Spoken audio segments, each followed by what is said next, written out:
हैं बेटा। तो ये हमारा 15th लेक्चर है। हम थोड़ा पीछे, हम पिछले वीक में मैं लेक्चर नहीं ले सका आपकी क्लास के, और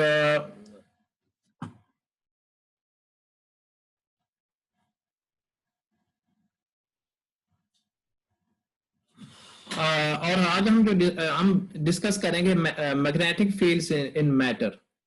मैग्नेटिक फील्ड्स इन मैटर मतलब एक कोई मैटर है वो कैसे मैग्नेटाइज हो सकता है, उसके बारे में हम डिस्कस करेंगे। तो उससे पहले मैं थोड़ा आपको बताना चाहता हूँ कि मैग्नेटाइजेशन क्या है।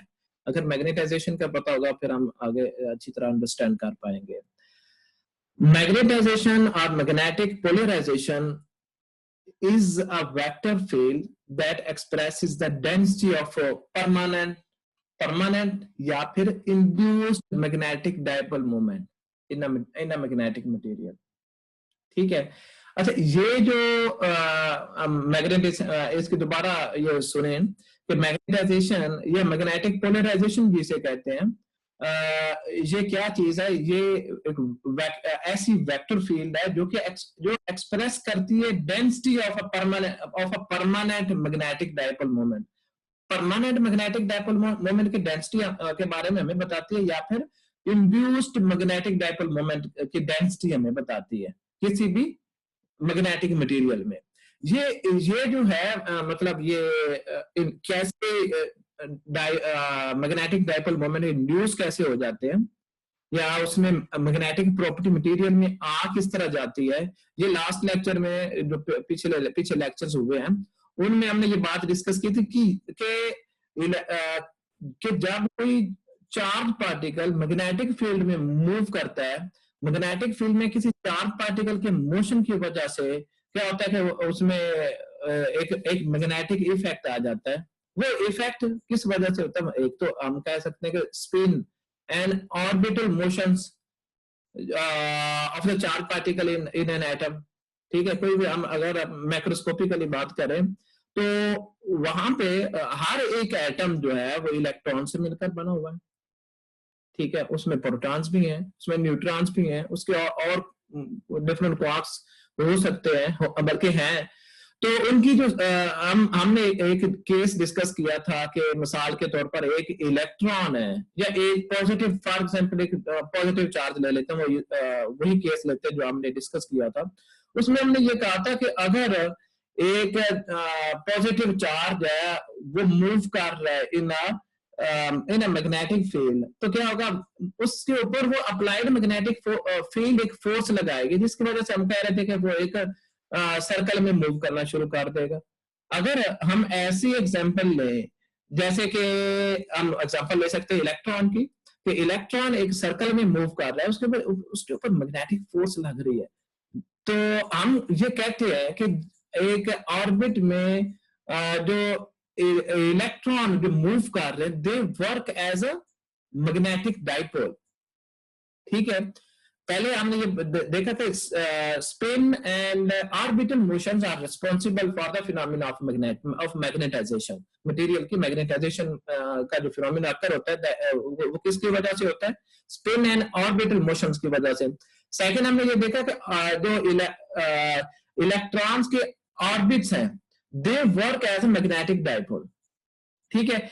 अच्छा, इसके बाद हम ये देखते हैं कि मैग्नेटाइज्ड मटेरियल क्या मतलब, हम किस तरह के मटेरियल्स को कह सकते हैं दैट आर मैग्नेटाइज्ड। ठीक है, मैग्नेटिक डाइपोल की आपको समझ आ गई। आगे देखते हैं मैग्नेटाइज्ड मटेरियल कौन कौन से हैं, किस तरह के होते हैं, और ये क्यों मैग्नेटाइज हो जाते हैं। हम ये कहते हैं कि alignment of magnetic dipoles in magnetic material के जो मैग्नेटिक डाइपोल्स हैं किसी भी मैग्नेटिक मटेरियल में, उनकी अलाइनमेंट हमें बताती है कि ये मैग्नेटिकली पोलराइज हो गए या नहीं है, या पोलराइज्ड हैं या मैग्नेटाइज्ड हैं या नहीं। और वो जो मैं अलाइनमेंट की बात कर रहा हूँ, अलाइनमेंट तब होगी जब इनके ऊपर कोई फोर्स लगेगी। तो ये फोर्स मतलब हम कहते हैं कि ये अलाइनमेंट उस वक्त होगी जब हम उस मटेरियल को रखेंगे किसी मैग्नेटिक फील्ड की मौजूदगी में। तो इसके फिर मैग्नेटाइज्ड मटेरियल जो है ये ऐसे हैं कि the alignment of magnetic dipoles in a magnetic material by applying external magnetic field is called magnetically polarized or magnetized material. ये जो अब ये जो मैग्नेटिक डाइपोल्स हैं ये किस तरह अलाइन होते हैं, ठीक है, इनके 3 डिफरेंट टाइप्स या 3 डिफरेंट तरीके हैं इनके अलाइनमेंट के, वो हम डिस्कस करते हैं। सबसे पहला मटेरियल जिसमें ये अलाइनमेंट होती है इन द सेम डायरेक्शन, बल्कि हम ऐसे सेम डायरेक्शन में अगर अलाइनमेंट हो जाए उसके मुताबिक हो, जो अप्लाइड मैग्नेटिक फील्ड है तो हम कहते हैं पैरामैग्नेटिक है। वो फिर ऐसे मटेरियल जिनके अंदर मैग्नेटिक मोमेंट्स की अलाइनमेंट उसके अकॉर्डिंग हो जाए तो हम कहते हैं वो पैरामैग्नेटिक है। इसी तरह डिवाइड किया हुआ पैरामैग्नेटिक में या डायामैग्नेटिक मटेरियल्स में, तो हम इनको देखते हैं। तो लेकिन वहां पे एक चीज हमने जानना उससे पहले ज्यादा जरूरी है, पैरामैग्नेटिक, डायामैग्नेटिक या फेरोमैग्नेटिक मटेरियल्स को पढ़ने से पहले हमें एक चीज और जानना जरूरी है कि what is magnetic susceptibility. Magnetic susceptibility क्या चीज है? हम इसको ऐसे डिफाइन कर सकते हैं, the magnetic susceptibility is a measure of how much a material will become magnetized in an applied magnetic field, कि कौन सा मटेरियल कितना ज्यादा मैग्नेटाइज हो जाएगा जब हम उसे रखेंगे कहां पे, अप्लाइड मैग्नेटिक फील्ड के अंदर, ठीक है। तो अब क्योंकि मैंने ये बताना था कि मैग्नेटिक ससेप्टिबिलिटी जो है पैरामैग्नेटिक मटेरियल की कितनी है, डाया की कितनी है, फेरो की, अगर आपको ससेप्टिबिलिटी का ना पता हो तो फिर आप वहां पे ये क्वेश्चन करते, तो इसलिए मैंने यहाँ पे ये बता दिया। अच्छा, पैरामैग्नेटिक मटेरियल्स के बारे में देखते हैं। तो दीज मटेरियल्स एक्वायर मैग्नेटाइजेशन, ये ऐसे मटेरियल है जो एक्वायर कर लेते हैं magnetisation parallel to the applied magnetic field. अगर ऐसे मटेरियल जो एक्वायर कर ले magnetisation parallel to the applied magnetic field, such materials are called paramagnetic materials. और इनकी जो मैग्नेटिक ससेप्टिबिलिटी है as compare to other materials, magnetic susceptibility को एक्सएम से अमूमन रिप्रेजेंट करते हैं। तो पैरामैग्नेटिक मटेरियल की जो मैग्नेटिक ससेप्टिबिलिटी है ये स्मॉल होती है लेकिन इसकी वैल्यू पॉजिटिव होती है, ठीक है। और इसी तरह हम आगे डिस्कस करते हैं डायामैग्नेटिक मटेरियल। ये डायामैग्नेटिक मटेरियल किस तरह के होते हैं? These materials acquire magnetisation opposite to the applied magnetic field, ठीक है। जो इनमें डायामैग्नेटिक मटेरियल में जो डायामैग्नेटिक मटेरियल है ये एक्वायर कर लेते हैं मैग्नेटाइजेशन किस डायरेक्शन में? Opposite to the applied magnetic field, ठीक है। तो ऐसे मटेरियल को फिर हम क्या कहते हैं? Diamagnetic material. और जो वैल्यू है इसकी मैग्नेटिक ससेप्टिबिलिटी की for diamagnetic material is negative, और इसकी वैल्यू बहुत स्मॉल होती है जिस तरह पैरामैग्नेटिक के केस में। अब नेक्स्ट हम देखते हैं ferromagnetic material, the materials which retain their magnetisation. ऊपर जो पैरामैग्नेटिक और डायामैग्नेटिक मटेरियल हमने पढ़े हैं, ये उस वक्त पैरामैग्नेटिक या डायामैग्नेटिक उस वक्त तक रहते हैं जब तक एक्सटर्नली एक मैग्नेटिक फील्ड अप्लाई की हो, ठीक है। जब फील्ड हटा लें या मतलब मैग्नेटिक फील्ड की गैर मौजूदगी में वो फिर ये मैग्नेटिक नहीं रहते। लेकिन फेरोमैग्नेटिक मटेरियल ऐसे हैं जो अपनी मैग्नेटाइजेशन को रिटेन करते हैं, सस्टेन करते हैं अपनी मैग्नेटाइजेशन को even after removing the applied magnetic field, ठीक है। और इनकी जो ऐसे मटेरियल जिनको हम फेरोमैग्नेटिक कह रहे हैं, इनकी जो मैग्नेटिक ससेप्टिबिलिटी है इसकी जो वैल्यू है वो as compare to dia and para ज्यादा भी होती है और ये पॉजिटिव होती है, ठीक है। और उसके बाद हम ये देखते हैं कि when the material is placed in magnetic field, उस वक्त जब हम किसी मटेरियल को अगर हम माइक्रोस्कोपिकली देखें उस वक्त क्या होता है, जो इलेक्ट्रॉन है एटम के अंदर वो अपने आप को अलाइन कर लेते हैं और एक मैंने जैसे बताया कि ये एक डाइपोल को प्रोड्यूस करते हैं। And the phenomena and the phenomena of magnetization is produced. ठीक है। अब जब भी करंट कहीं से पास होता है, if the when the current passes are flowing, किसी कंडक्टर में से, जब किसी कंडक्टर में से करंट पास होता है तो इसका मतलब ये होता है कि वहां पे मैग्नेटिक करंट के फ्लो होने की वजह से जब भी करंट किसी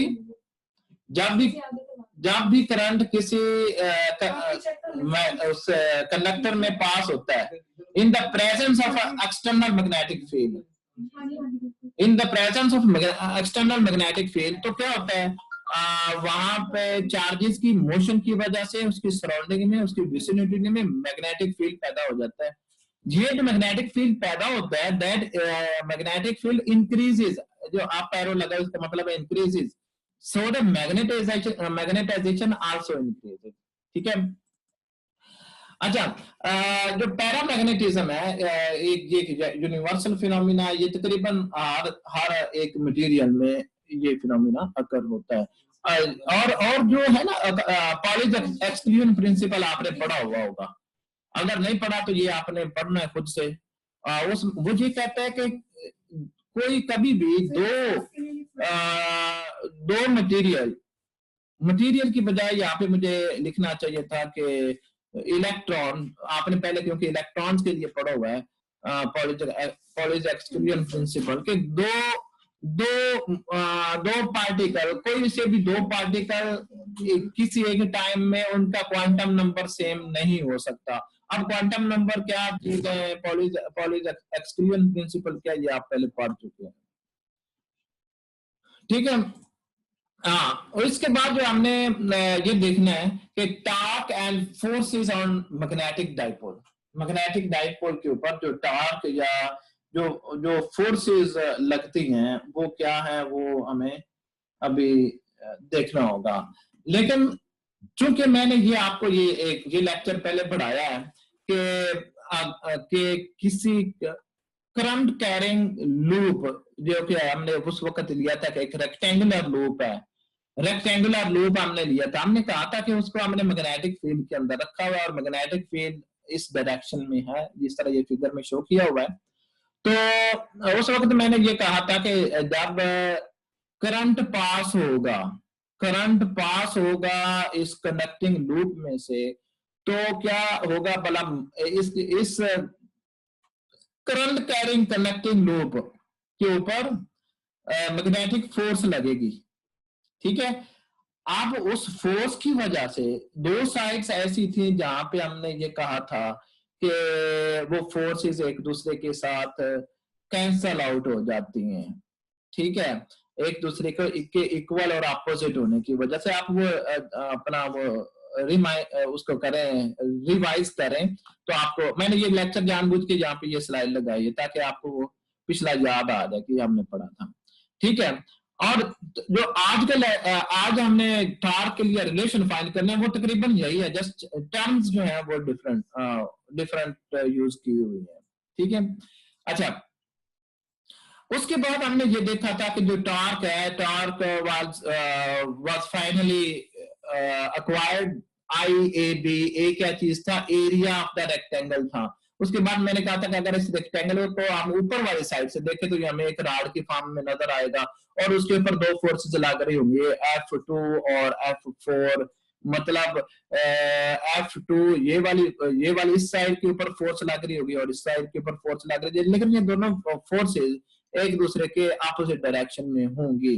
और अगर हम इस रेक्टेंगुलर लूप को अगर पाइवट कर ले सेंटर से तो ये ऐसे रोटेट करना शुरू कर देगा। ठीक है। ये उस किस्म दिखाई हुई है। ठीक है बेटा। अच्छा, उसके बाद हमने ये कहा था कि ये फोर्स लगने से ये रोटेट भी कर सकता है और ये इसका मोमेंट आर्म बन जाएगा और इसके ऊपर अगर F2 या F4 फोर्स लग रही है तो। अच्छा, ये सारी चीजें हैं जो आपने पहले देख ली हैं, क्योंकि वहां पे जो कंपोनेंट है, जिस कंपोनेंट का हम y कंपोनेंट को ले रहे हैं, जो उसकी वजह से ये IAB sine of theta finally हमारे पास आ गया। Tau is equal to r cross b से, आर क्रॉस बी से, मतलब यहाँ पे सॉरी आर क्रॉस एफ से, यहाँ पे जो आर आर जो मोमेंट आर में that is equal to b by two, और एफ जो force F force two four और एफ फोर्स टू, ये दोनों फोर्सेस थे। ठीक है, ये दिखाया हुआ उसमें दोबारा। उसके बाद टाउ जो है दैट इज वो हमने फाइंड किया था, that is equal to I A cross B. ठीक है बेटा। अच्छा, आई इंटू ए ये क्या चीज थी, ये भी हमने फाइंड आगे जाकर की थी। हमने कहा था कि दैट इज मैग्नेटिक मोमेंट। ठीक है, इसे हमने मैग्नेटिक मोमेंट के बराबर लिख लिया था, mu is equal to I ए। एक मिनट बेटा, ये आसान हो रही है, आसान सुन लो। हाँ?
चलें बेटा, हम यहाँ पे पहुंचे थे, और जो हमारे पास स्टार की वैल्यू आ गई थी, that was equal to mu cross B के।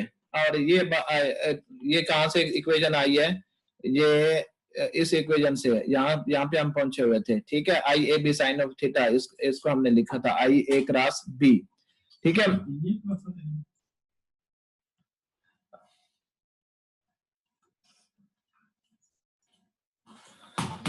अच्छा, तो म्यू यहाँ पे क्या चीज है, मैग्नेटिक मैग्नेटिक मोमेंट के बराबर था। ये बिल्कुल उसी तरह ही है जैसे मैंने बताया था पहले कि this is equal, this is same as we studied in the electric field case. ठीक है, अब हम अपने इस पे आते हैं कि हम ऐसे करते हैं कि हमारे पास एक मटेरियल है, उसमें हमने बहुत ही स्मॉल रेक्टेंगुलर लूप ले ली है। हमने कहा कि चले मिसाल के तौर पर इसमें जिस तरह वहां पे हमने एक रेक्टेंगल कंसिडर की थी, और उसमें कहा था कि करंट फॉर एग्जांपल इस तरह काउंटर क्लॉकवाइज डायरेक्शन में मूव कर रहा है। ठीक है, और हमने वहां पे ये बात भी की थी कि दो साइड्स हैं जो जिनके ऊपर जो मैग्नेटिक फोर्स लग रही है वो एक दूसरे के साथ कैंसल आउट हो जाती है। मतलब जो अप वाली साइड पे लग रही है वो उसकी उल्टी डायरेक्शन में डाउन डाउन वाली साइड पे लग रही है, और वो एक दूसरे को के डायरेक्शन अपोजिट होने की वजह से और मैग्नीट्यूड सेम होने की वजह से हम उनको कैंसिल आउट कर रहे थे। यहाँ पे जस्ट कुछ टर्म्स डिफरेंट है, बाकी सारा वही है जो हमने पिछले पहले पढ़ चुके हैं। ठीक है,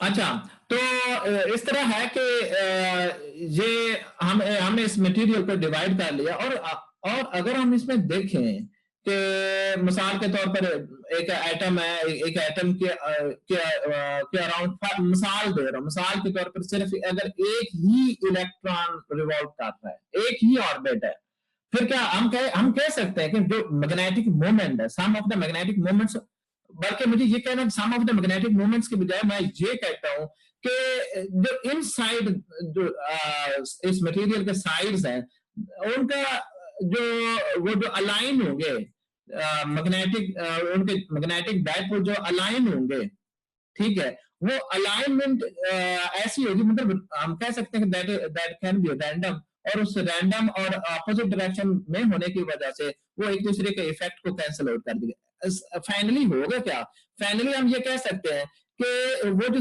सिर्फ जो सरफेस वाली लाइन होगी वहां पे हम कहेंगे कि एक करंट फ्लो कर रहा है, कि या वही बाहर वाली लाइन जो है वो एक ऐसा ही है जैसे अगर ये इसको हम एक रेक्टेंगल ले तो कहेंगे कि इस ये बाउंड्री बाउंड्री जो है जो उसकी सरफेस है सिर्फ उसके अलाउंग करंट फ्लो कर रहा है, मिसाल के तौर पर। अच्छा, इसकी कैलकुलेशन के लिए कि हर एक साइड के ऊपर कितनी फोर्स लग रही है, हर एक रेक्टेंगल के ऊपर कितनी फोर्स लग रही है, और उस फोर्स की वजह से जो टार्क प्रोड्यूस हो रहा है, जैसे मैंने अभी ऊपर बताया कि कैसे टार्क की वैल्यू को कैलकुलेट किया जा सकता है। ठीक है, तो यहाँ पे बेटा ये देखेंगे कि अगर मिसाल के तौर पर मैंने ये एक्स बाय जी ये एक्सिस ड्रा कर ली है, ठीक है, एक्स बाय जी एक्सिस ड्रा करने के बाद मैं एक एक रेक्टेंगुलर लोब को या थोड़ा सा टिल्ट कर लेता हूँ, ठीक है, और इसकी जो एक साइड है उसको मैंने ए कह दिया, दूसरी साइड को बी कर, इसका अपोजिट साइड जो होगी वो भी बी होगी, और इस डायरेक्शन में करंट फ्लो कर रहा है। ठीक है, अब इसके बीच में एक लाइन, चले इसके सेंटर में ये लाइन यहाँ पे थोड़ा सा सेंटर में होनी चाहिए, बल्कि जो नोट्स मैंने आपको दिए हैं उसमें ये लाइन इधर सेंटर में लगी हुई है। ठीक है, इसके एतबार से हम एंगल जो है वो फाइंड कर लेंगे। ठीक है, और जो यहाँ पे m है that is perpendicular to the plane that जो प्रीवियसली हमने म्यू से रिप्रेजेंट किया। अब जो b है मैग्नेटिक फील्ड, ये परपेंडिकुलर है टू द वाई एक्सिस, ठीक है, magnetic field along the z axis apply किया हुआ है। ठीक है, अब जो है हमारे पास हमने फार्मूला भी जो पहले पढ़ रहे थे F is equal to I into L cross B, ये हम इसी फार्मूला से हमारे पास फोर्स आ जाएगी। ये जो फोर्स है ये that will not produce torque, दो फेसेस जो है, दो फेसेस जो है अपर और लोअर फेस एक रेक्टेंगल में, जिस तरह मैंने वो पहली फिगर में बताया, वो एक दूसरे के इफेक्ट को, मतलब फोर्सेस लग रही हैं, मैग्नेटिक फोर्स लग रही है उन साइड्स के ऊपर भी, लेकिन वो ऑपोजिट डायरेक्शन में है। ऑपोजिट डायरेक्शन होने की वजह से वो एक दूसरे के इफेक्ट को कैंसिल करती हैं, और उनसे जो टार्क है वो पैदा नहीं होता। लेकिन दो साइड्स ऐसी है, जैसे हमने पहले पढ़ा, दो साइड ऐसे अगर मैं पाइवोट करूं, ये जो डॉटेड लाइन है ये असल में ऐसी है जैसे जैसे हमने यहाँ पे डिस्कस किया था कि एक रेक्टेंगल को, ये बेटा ये देखें, एक रेक्टेंगल को मैंने सेंटर में से पाइवोट कर लिया था, और ऊपर से अगर हम देखें हमें एक राड की फॉर्म में नजर आ रहे थे, ये ऐसे पाइवोट किया हुआ है ओरिजिन ओ से।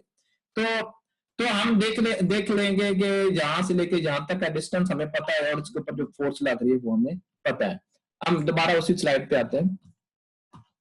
अच्छा, तो उसको फिर नेक्स्ट स्लाइड में हमने एक क्योंकि एक दो साइड्स ऐसी हैं जिनके ऊपर जो फोर्स लग रही है मैग्नेटिक फोर्स, वो एक दूसरे के ऑपोजिट डायरेक्शन में होने की वजह से वो कोई टॉर्क प्रोड्यूस नहीं कर रही है, वो एक दूसरे के इफेक्ट को कैंसिल कर रही है, काउंटर बैलेंस कर रही है। ठीक है, ये वही लिखा हुआ।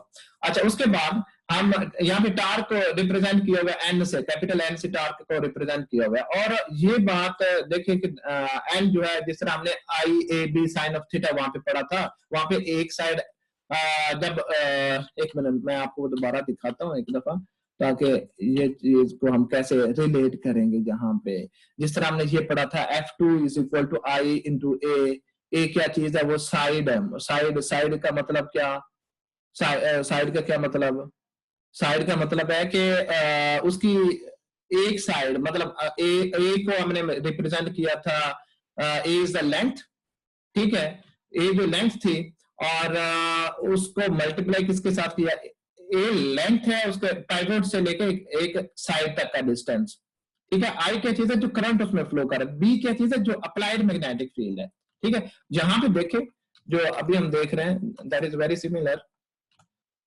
तो ये हमारे पास ए एफ, या हम टॉर्क लिखते हैं ना आर क्रॉस एफ, यहाँ पे लिखा हुआ है N is equal to A is the moment arm, F is the force, cross product को खत्म करके साइन ऑफ थीटा लिखा हुआ है।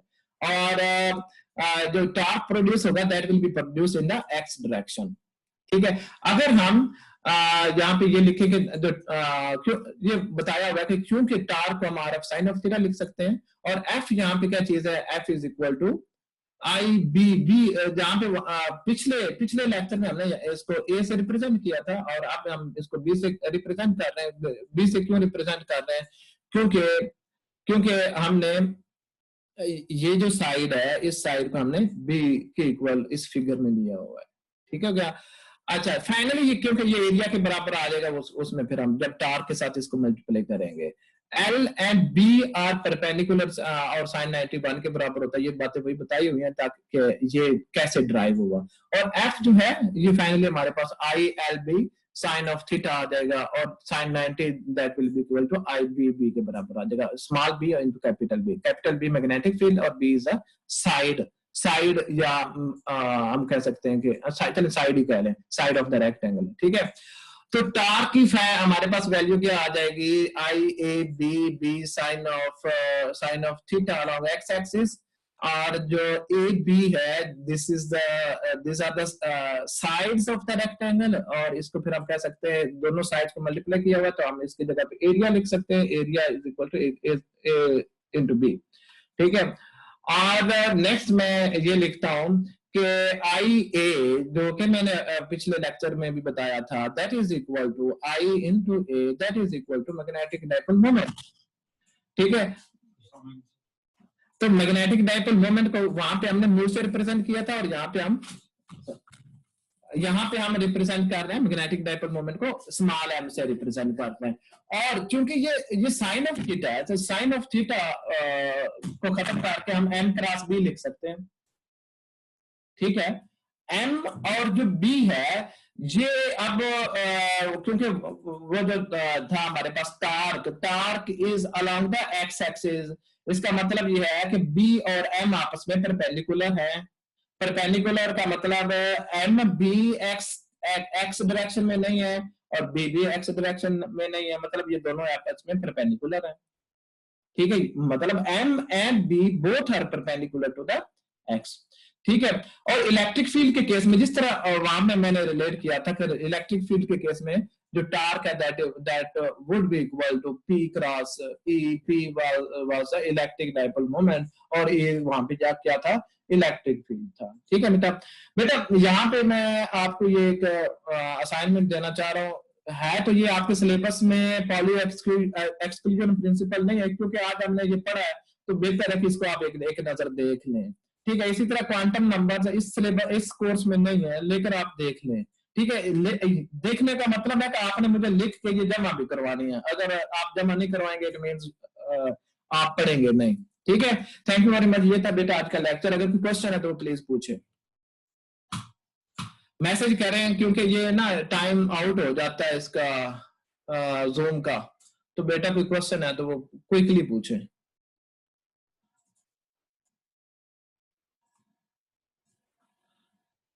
पांच मिनट है, 5 मिनट में पूछ लें तो बेहतर है, नहीं तो फिर ये दोबारा से ज्वाइन करना पड़ेगा। और नोट्स हैं आपके पास, अगर स्लाइड्स चाहिए, कुछ चीजें स्लाइड्स में लिखी हुई हैं, वहां नोट्स में नहीं लिखी, तो ये मैंने दोबारा जो जब लेक्चर प्रिपेयर कर रहा था। तो अगर ये स्लाइड्स लेनी है तो CR और GR अपना ईमेल एड्रेस दे दे, मैं उसे सेंड कर देता हूँ।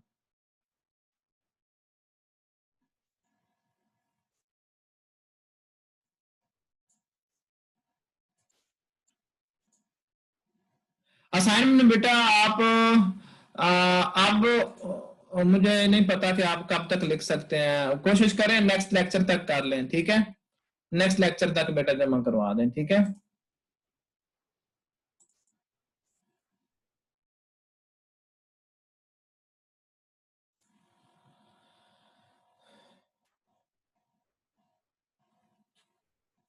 हॉलीडेज हैं वो मुझे आप PDF बना के आप मुझे नहीं दें, आप PDF बना के CR को दे दें या GR को दे दें और वो मुझे ईमेल कर देंगे, ठीक है? तो इस तरह फिर मैं असाइनमेंट कलेक्ट कर सकता हूँ। तो आप सारे फर्दन मुझे ने भेजे, जो CR है और जो GR है उनको चाहिए कि एक फोल्डर बनाए, उस फोल्डर एक ही फोल्डर को उसको जिप बना के जिप फाइल मुझे सेंड कर दें, ठीक है बेटा? क्योंकि वो एक दूसरे से कैंसल आउट हो जाते हैं, हॉरिजॉन्टल कंपोनेंट जो है वो हमने उस पिछ लेक्चर नंबर 9 था या कहते था उसमें डिस्कस किया था। हॉरिजॉन्टल कंपोनेंट कैंसल हो जाते हैं अपोजिट डायरेक्शन और इक्वल मैग्नीट्यूड होने की वजह से। वहां पे एक तो ये रीजन ये थी, एक ये भी थी कि वहां पे जो था ये उसके शायद जो अप्लाइड मैग्नेटिक फील्ड थी उसके ये दोनों कंपोनेंट उसके पैरेलल या एंटी पैरेलल थे, तो वो थीटा 0 होने की वजह से भी मतलब एक रीजन ये भी थी, थीटा 0 हो जाता था, तो थीटा 0 होने की वजह से भी वो कैंसिल हो रहे थे। कंडक्टिंग इलेक्ट्रॉन्स रैंडम होते हैं, वो खुद को अलाइन कैसे कर लेते हैं जब मैग्नेटिक फील्ड अप्लाई करते हैं ना बेटा? मैं जैसे आपको पता है कि जब इलेक्ट्रॉन मूव करते हैं, इलेक्ट्रॉन की मोशन का मतलब है कि करंट फ्लो करता है, जहाँ पे जिस कंडक्टर में से करंट फ्लो कर रहा है तो उसकी सराउंडिंग में मैग्नेटिक फील्ड पैदा हो जाती है, ठीक है? मतलब उसके साथ एक मैग्नेटिक फील्ड भी एसोसिएटेड होती है। अब अगर मैग्नेटिक फील्ड एसोसिएटेड है तो मैग्नेटिक फील्ड के साथ इंटरेक्ट करेगी, तो इस तरह वो जो एक्सटर्नल फील्ड है वो उसके लिहाज से मटेरियल्स या कहने आप मैग्नेटिक डाइपोल जो अपने आप को अलाइन करते हैं। तो जैसे कुछ मटेरियल होते हैं वो कुछ मैग्नेट होते हैं वो दूसरे मैग्नेट को रिपेल करते हैं या अट्रैक्ट करते हैं, that are due to their that are due to the alignment of dipoles। उनमें जो डाइपोल्स हैं वो स्ट्रॉन्ग मैग्नेट के मुताबिक अपने आप को कैसे अलाइन करते हैं, ठीक है? कोई और बात बेटा, कोई और बात है तो वो बताए।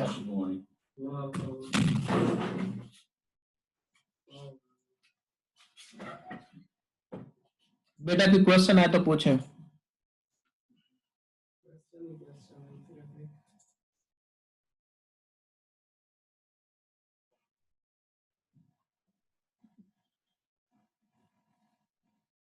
बोर मैग्नेटान वाला आप मुझे याद नहीं है, बोर मैग्नेटान वाला वो एक दफा आप खुद से देख लें, ठीक है? बोर मैग्नेटान का जो आप कह रहे हैं कि डायरेक्शन आइटम के अंदर इलेक्ट्रॉन के अपोजिट स्पिन पे डिपेंड करती है इन सेम ऑर्बिटल, वो मुझे याद नहीं है बोर मैग्नेटान वाला जाहिद, वो एक दफा देख लें, मुझे आप याद नहीं है, जहन में नहीं है, क्योंकि इस लेक्चर से रिलेटेड कुछ पूछें।